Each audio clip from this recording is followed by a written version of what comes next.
Welcome everybody.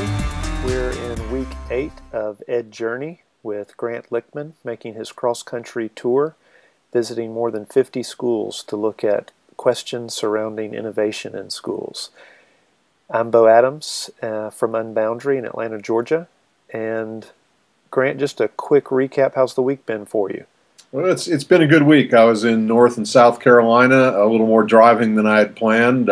Fortunate to be south of Sandy, and of course our thoughts still go out to all of our friends up there in the Northeast who are still recovering from all of that.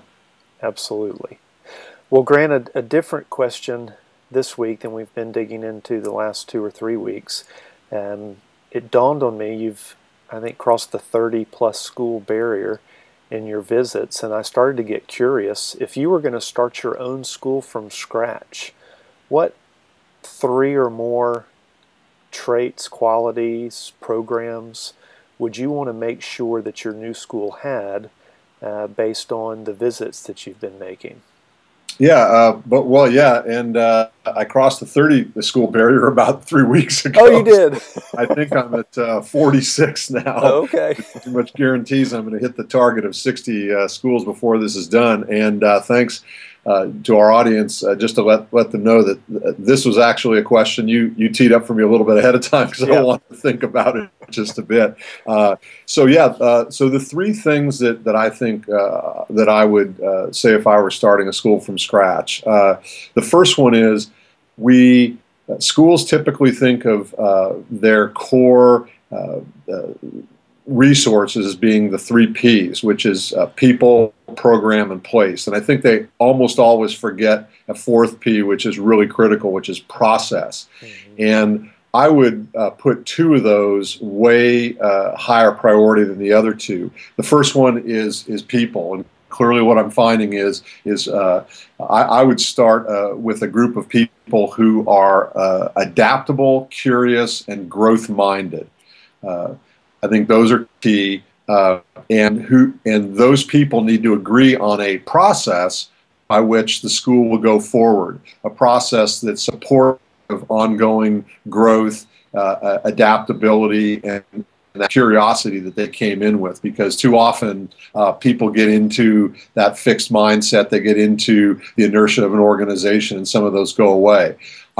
I'm absolutely convinced that if you first have the right people and the right process, they will create a great program, and it doesn't really matter where you're doing this, what the place is. We've seen schools on this journey that are in pretty desperate, underfunded, poorly resourced physical locations and facilities, and it just doesn't matter. So that would be the first thing, would be getting people in process.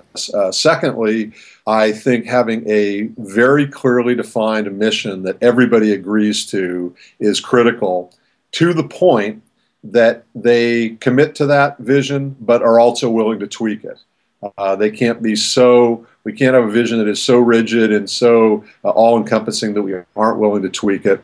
And third, I think building in what I call a high-frequency, low-amplitude connectivity outside of the school walls.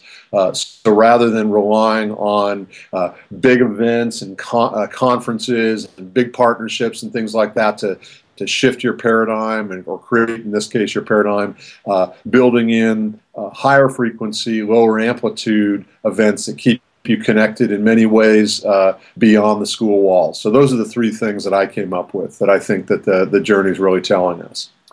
Grant, will you say a little bit more about the higher frequency, lower amplitude? You've written about that in your blog post, but will you say a little bit more about what you mean by that?